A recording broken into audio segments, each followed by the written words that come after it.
Je parle de contrat moral, je parle de ce contrat moral qui a été passé entre l'État d'une part et les associations de familles.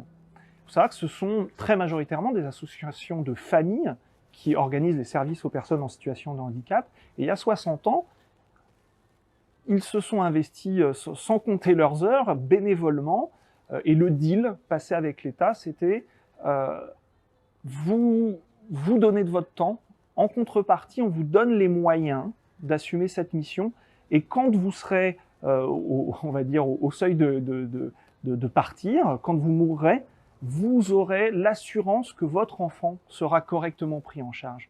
Et ce contrat qui relève de l'intime, il est mis en cause parce qu'actuellement, on peut être amené, dans certaines associations sur le territoire national, à demander aux parents de reprendre leur enfant.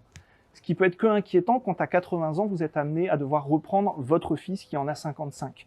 Vous vous posez forcément des questions sur l'avenir et vous vivez une profonde injustice parce que c'est votre enfant, c'est votre chair, et ça, c'est quelque chose qui ne se mesure pas.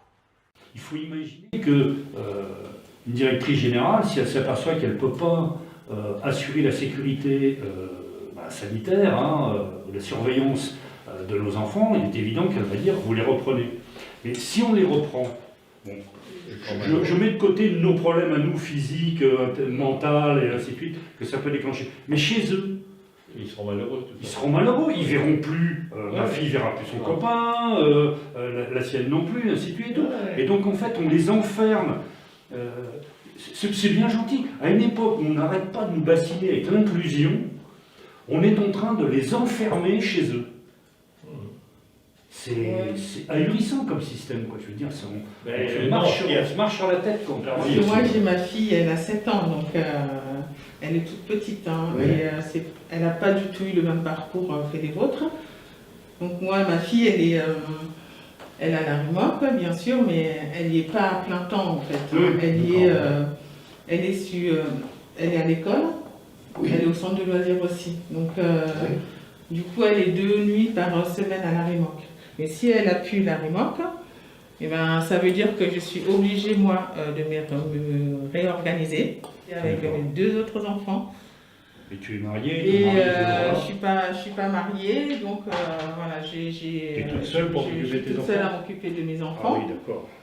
Donc voilà, c'est toute une organisation que je dois refaire derrière. Quand il n'y a pas de personnel, ça veut dire que je ne peux plus aller travailler pendant les 2 jours où j'ai ma fille. Et tu as une compensation financière si tu ne vas pas non, travailler, tu n'as rien du tout. Financière, il faut que je trouve un employeur qui puisse dire écoutez, on comprend que vous ne puissiez pas venir travailler, mais ça n'existe pas. Moi, j'ai toujours eu ce sentiment d'être obligé de programmer ma vie, mon quotidien, en fonction de ma fille. Bien sûr. Je ne peux pas, il n'y a pas un instant, sauf depuis qu'elle est à la RIMOC en internat, là maintenant, on arrivait à avoir une relative liberté. Maintenant qu'elles sont prises, Isabelle, beaucoup plus longtemps, on recommence à vivre, à se resociabiliser. Et bien, maintenant, avec ces couillonnades, on se dit, mais si jamais on va à la maison, comment on va faire? Au-delà des difficultés physiques, il va y avoir ces difficultés qui vont nous replonger 20 ans en arrière. On désociabilise l'enfant, et la famille. La personne, et on désociabilise la famille. Xavier, est-ce que tu me montres comment tu dis oui? Et comment tu dis non? Voilà, donc c'est quand même assez... Ils tenaient tous à dire que pour eux, la masse, c'est leur lieu de vie, c'est leur maison. Ils sont là quotidiennement. Ils sont entourés de professionnels qui sont là pour les aider à tout moment de la vie. Sur le moral, ça coûte beaucoup parce que ce sont des personnes avant tout. Et ils ne sont pas là que pour manger et être lavés. Parce que je vois que tout fout le camp.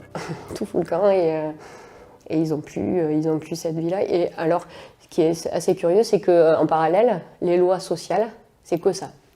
C'est-à-dire que les nouvelles lois, là, les plus récentes, hein, dans les formations, on les apprend, c'est l'inclusion sociale, aller vers l'extérieur. Ben nous, l'équipe mobile, c'est un de nos objectifs, hein, de travailler avec des réseaux dans l'inclusion. Sauf que comment on fait si ici, par exemple, au quotidien, déjà, on ne peut pas être là pour les soins fondamentaux, quoi. Je fais pas ça pour l'argent parce qu'effectivement, il y a longtemps que je serais partie, je crois. Mais c'est ce contact, c'est les enfants, c'est gratifiant. Même si on obtient un minimum de progrès, on sait que c'est tellement compliqué pour eux que voilà, pour nous c'est gratifiant, c'est le lien qu'on a avec eux, la façon qu'on a de communiquer, le retour qu'eux nous en font, parce qu'on sent que voilà. Et non, moi je changerais pour rien au monde, hein, j'irais surtout pas faire autre chose. Plus particulièrement, après je sais pas si c'est nous parce que ça nous tient à cœur, mais le polyhandicap en soi, on sent que ça intéresse personne en fait. Voilà, c'est... La valeur humaine, la valeur de l'accompagnement humain, la valeur de la relation à l'autre aujourd'hui, elle est re-questionnée. On l'a peut-être oubliée parce que dans une société où tout allait bien, l'individualisme l'a emporté. Et là, on se rend compte que l'individualisme, c'est pas la bonne réponse aujourd'hui. Et c'est peut-être une prise de conscience qu'il faut peut-être remettre en ordre nos valeurs et la valeur essentielle qui est celle de la relation humaine et de l'intérêt, du souci de l'autre.